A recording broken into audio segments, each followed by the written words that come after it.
सपाटेंना निर्दोष ठरवणारा पोलिसांचा अहवाल फेटाळला, पुन्हा तपास करा. न्यायदंडाधिकारी अत्याचार प्रकरणी फौजदार चावडीस आदेश.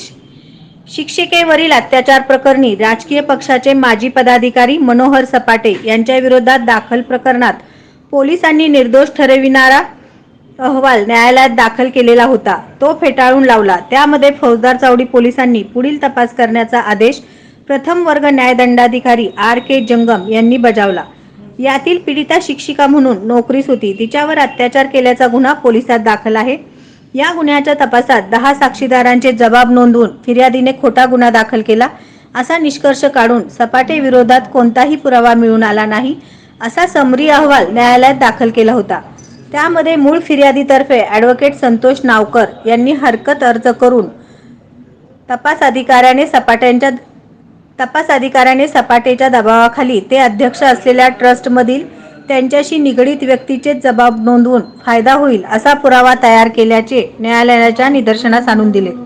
तसेच फिर्यादी हकीकत खरी आहे असे सांगणाऱ्या साक्षीदाराने पोलीस स्टेशनला अनेक हेलपाटे मारूनही त्यांचा पुरावा नोंदविणे व जबाब नोंदविल्याचे टाळल्याचा युक्तिवाद न्यायालयाने पुढे केला. तो युक्तिवाद ग्राह्य मानून न्यायालयाने पोलिसांचा अहवाल फेटाळून लावला आणि पुन्हा तपास करण्याचे आदेश पारित केला. यात मूळ फिर्यादीतर्फे advocate Santosh Navkar, advocate Rahul Rupnar, advocate Sohail Shaikh, advocate Shailesh Potphode काम पाहत आहेत. सपाटे यांच्याविरुद्ध दाखल झालेल्या बलात्काराच्या खटल्यामध्ये पोलिसांनी तपास पूर्ण केला होता. एक 10 साक्षीदारांचे जबाब त्यांनी नोंदवलेले होते व न्यायालयामध्ये समरी रिपोर्ट दाखल केलेला होता. त्या रिपोर्टप्रमाणे नोंदवलेल्या 10 साक्षीदारांच्या जबाबामध्ये सपाटेंनी कुठलाही गुन्हा केलेला दिसून येत नाही आणि फिर्यादीने दाखल केलेली फिर्याद खोटी आहे असा निष्कर्ष पोलिसांनी नोंदवलेला होता. तो रिपोर्ट न्यायालयात दाखल केल्यानंतर मूळ फिर्यादीतर्फे आम्ही त्या खटल्यामध्ये हजर झालो व आम्ही ते 10 साक्षीदार हे सपाटेंच्या दबावाखाली कसे आहेत व ते त्यांच्या फायद्यामध्ये कसे बोलत आहेत हे न्यायालयाच्या निदर्शनास आणून दिलं. 10 साक्षीदारांपैकी 2 साक्षीदार हे शिवाजी प्रशालेचे शिक्षक आहेत, जी शिवाजी प्रशाला मराठा सेवा मंडळाच्या संचलित आहे, ज्या मराठा सेवा मंडळाचे मनोहर सपाटे हे अध्यक्ष आहेत. त्याचप्रमाणे 4 साक्षीदार हे संत ज्ञानेश्वर तुकाराम मंदिर समितीचे ट्रस्टी आहेत, ज्या ट्रस्टचे मनोहर सपाटे हे अध्यक्ष आहेत. 1 साक्षीदार त्या मंदिराचा पुजारी आहे, 1 साक्षीदार तेथील साफसफाई करणारा आहे, 1 साक्षीदार सपाटेंचा ड्रायव्हर आहे. असे सर्वच्या सर्व साक्षीदार हे सपाटेंच्या हाताखाली काम करणारे व त्यांच्या दबावाखाली असणारे आहेत आणि तपास अधिकाऱ्याने एकांगीपणे आणि सपाटेंच्या सांगण्यावरून त्या साक्षीदारांचे जबाब नोंदवलेले आहेत असं आम्ही न्यायालयाच्या निदर्शनाला आणून दिलं.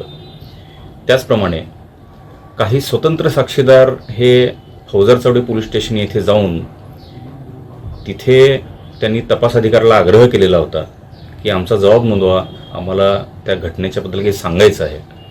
परंतु पोलिसांनी शेवटपर्यंत टाळाटाळ करून त्या साक्षीदारांचे काही जबाब नोंदवले नाहीत आणि फिर्यादीचं असं म्हणणं होतं की मनोहर सपाटे हे त्यांच्याकडचे साक्षीदार पोलीस स्टेशनला घेऊन जातात, बसून त्यांचा जबाब त्यांच्या फेवरमध्ये नोंदवला लावतात. त्यामुळे फिर्यादीने या संपूर्ण घटनाक्रमांच्या दरम्यानचे फौजदार चावडी पोलीस स्टेशनचे CCTV फुटेज मिळावेत अशी मागणी फौजदार चावडी पोलिसांकडे केली होती. परंतु पोलिसांनी तपास अधिकाऱ्याला पाठीशी घालण्यासाठी ती मागणी फेटाळून लावली. CCTV फुटेज काय उपलब्ध करून दिले नाहीत असं फिर्यादीचं म्हणणं होतं. या सर्व बाबी आम्ही न्यायालयाच्या निदर्शनाला आणून दिल्या. तसेच जे स्वतंत्र साक्षीदार ज्यांची जबाब नोंदवण्याची इच्छा होती, पोलिसांनी ज्यांचे जबाब नोंदवून घेतले नाहीत, त्यांचं म्हणणं ॲफिडेव्हिटद्वारे मेहरबान कोर्टासमोर दाखल केलं. या सर्व बाबींचा विचार करून न्यायालयाने पोलिसांनी दाखल केलेला समरी अहवाल फेटाळून लावला व पोलिसांनी या प्रकरणात पुढील तपास करावा असा आदेश पारित केलेला आहे.